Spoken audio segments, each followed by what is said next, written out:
tujuan praktikum filum Annelida yang pertama, mengenal keanekaragaman hewan filum Annelida. 2. Observasi morfologi dan struktur tubuh hewan filum Annelida. 3. Mengelompokkan hewan-hewan filum Annelida ke dalam kelas yang berbeda berdasarkan persamaan dan perbedaan ciri. 4. Untuk menempatkan spesies Annelida sesuai kedudukan taksonominya. Yang kelima, observasi dan identifikasi ciri-ciri khas setiap kelas. Landasan teori. Kata Annelida berasal dari bahasa Yunani, yaitu dari kata annulus yang berarti cincin, dan oidos yang berarti bentuk. Jadi Annelida adalah hewan yang berbentuk seperti cincin. Karakteristik Annelida yaitu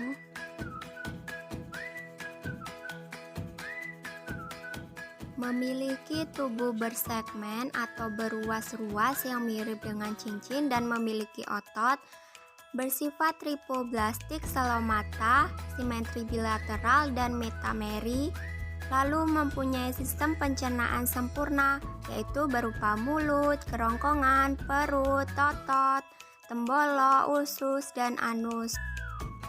Tubuhnya dilapisi dengan kutikula tipis dan lembab, sistem respirasi melalui permukaan kulit dan berlangsung secara difusi, sistem ekresinya berupa nefrida atau nefrostom.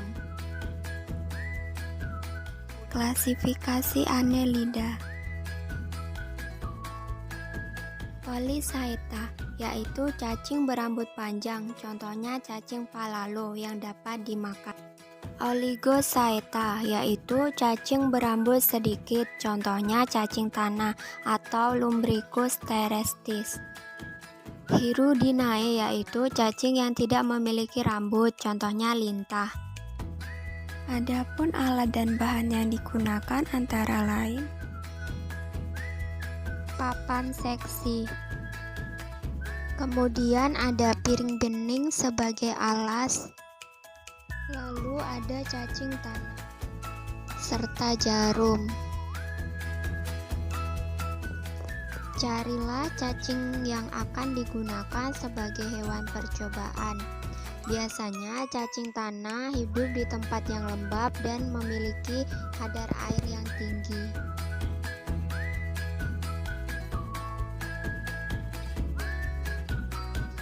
Setelah didapatkan cacing tanah, lalu dimasukkan ke dalam wadah yang telah disiapkan.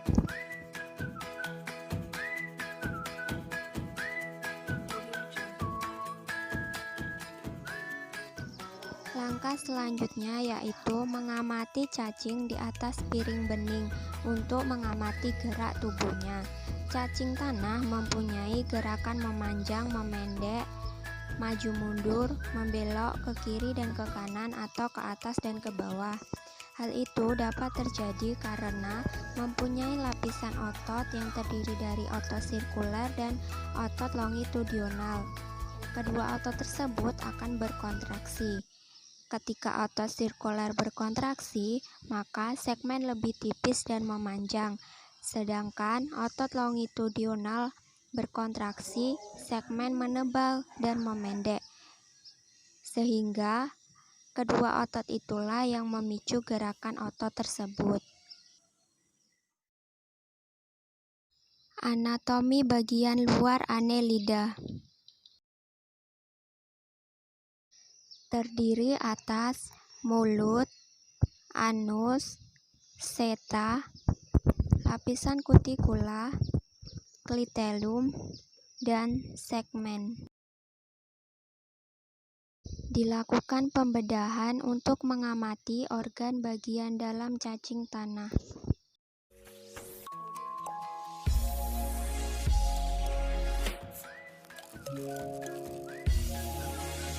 Pembedahan dilakukan pada bagian media dorsal, yaitu pada bagian bawah klitoleum hingga menuju ke anterior atas segmen pertama. Dibuka lebar bagian tubuhnya untuk mengamati organ-organ yang ada di dalamnya, baik itu berupa organ pencernaan maupun organ reproduksi.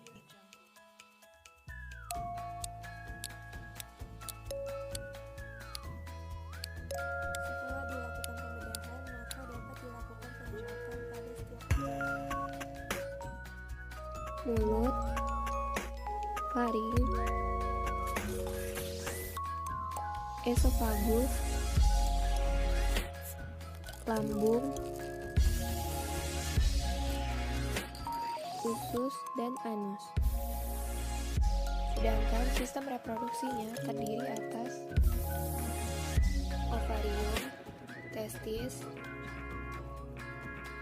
oviduk, dan vas deferens.